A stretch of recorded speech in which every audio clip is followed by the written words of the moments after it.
අපි හැමෝම රැට නිදාගන්න යද්දි කරන අන්තිම දේ මොකද්ද? ෆෝන් එක චෙක් කරන එක. අපි එලාම් එක තියනවා, මැසේජ් බලනවා, TikTok එකේ උඩට පල්ලෙහාට යනවා. අන්තිමට නිින්ද යනකොට ෆෝන් එක තියෙන්නේ කොහෙද? එක්ක කොට්ටේ යට. නැත්තම් ඇඳ විට්ටමේ. එහෙමත් නැත්තම් ඔළුව ගාවම තියෙන ස්ටූල් එක උඩ. අපි හැමෝම අහලා තියෙන කතාවක් තියෙනවා. පුතේ, ෆෝන් එක ඔළුව ළඟ තියාගන්න එපා, පිළිකා හැදෙයි. ෆෝන් එකෙන් එන රේඩියේෂන් වලින් මොලේ සෛල මැරෙනවා. මේ කතා ඇත්තද? ඇත්තටම අපි මේ නිදාගන්නේ කාල බෝම්බයක් බදාගෙනද? ඔබේ ෆෝන් එකෙන් නිකුත් කරන තරංගවලට ඇත්තටම පුළුවන්ද ඔබේ මොලය මයික්‍රෝවේව් එකක් ඇතුලේ තියෙන බිත්තරයක් වගේ තම්බන්න? අද පොඩ්ඩක් හිතන්න වීඩියෝවෙන් අපි කතා කරන්නේ ෆෝන් එක ළඟ තියාගෙන නිදාගත්තම ඔබේ ශරීරයට සිදුවන විද්‍යාත්මක ක්‍රියාවලිය ගැනයි.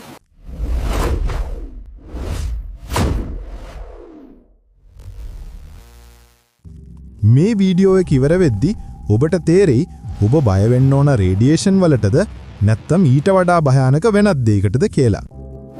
මුලින්ම අපි මේ රේඩියේෂන් නැත්නම් විකිරණ කියන බය හිතන වචනේ තේරුම් ගමු. විද්‍යාවේදී විකිරණ කොටස් දෙකකට බෙදනවා. එකක් තමයි අයනයිසින් රේඩියේෂන්. මේවා භයානකයි. එක්ස්-රේස්, ගාමා රේස් වගේ දේවල්. මේවට පුරවම් ඔබේ සෛලවල තියෙන DNA කඩලා බිඳලා දාන්න. ඒ කියන්නේ පිළිකා ඇති කරන්න පුළුවන්. දෙවෙනි කොට තමයි non ionizing radiation. මේවයි ශක්තිය ගොඩක් අඩුයි. රේඩියෝ තරංග, Wi-Fi සහ ඔබේ ෆෝන් එක අයිති වෙන්නේ මෙන්න මේ ගොටටයි.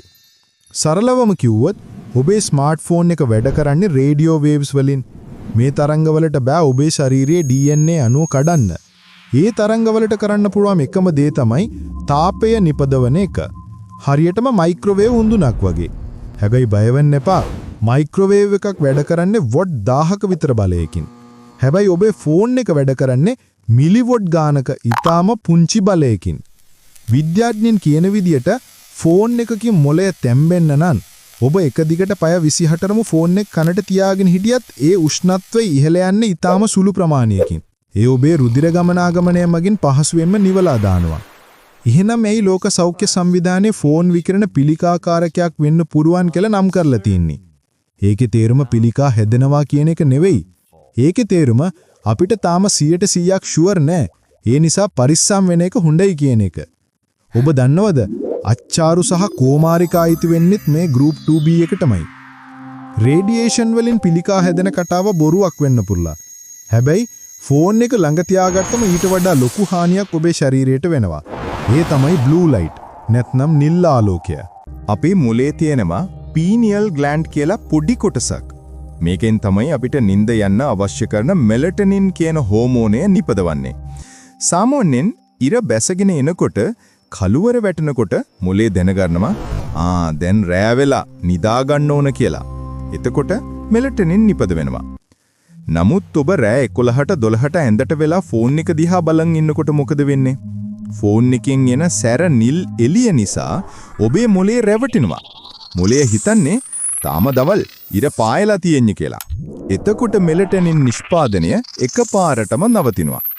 ප්‍රතිඵලය ඔබට නිින්ද යන්නේ නැහැ. නිින්ද ගියත් ඒක ගැඹුරු නිින්දක්. ඩීප් ස්ලීප් නෙමෙයි. උදේට නැගිටිනකොට ඇඟට පණ නැහැ. කේන්ති යනවා. මතක ශක්තිය අඩුයි. දිගින් දිගටම මේක වුණාම තමයි තරුණ වයසේම දියවැඩියාව, අධිරුධිර පීඩනය සහ විෂාදය, ડિප්‍රෙෂන් වගේ ලෙඩ හැදෙන්නේ. ඔබව මරන්නේ රේඩියේෂන් නෙමෙයි. ඔබව මරන්නේ නිින්දමදිකම. තව ප්‍රශ්නයක් තියෙනවා. ඔබ කවදා හරි ෆෝන් එක සයිලන්ට් දාලා නිදා ගන්න හැදුවා.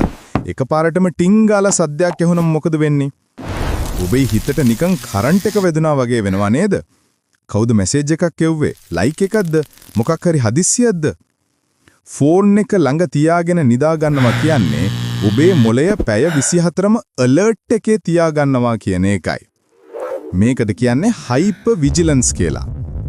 ඔබ නිදාගෙන හිටියත් ඔබේ යටි සිත subconscious mind ඉන්නේ බාගෙට ඇහැරලා.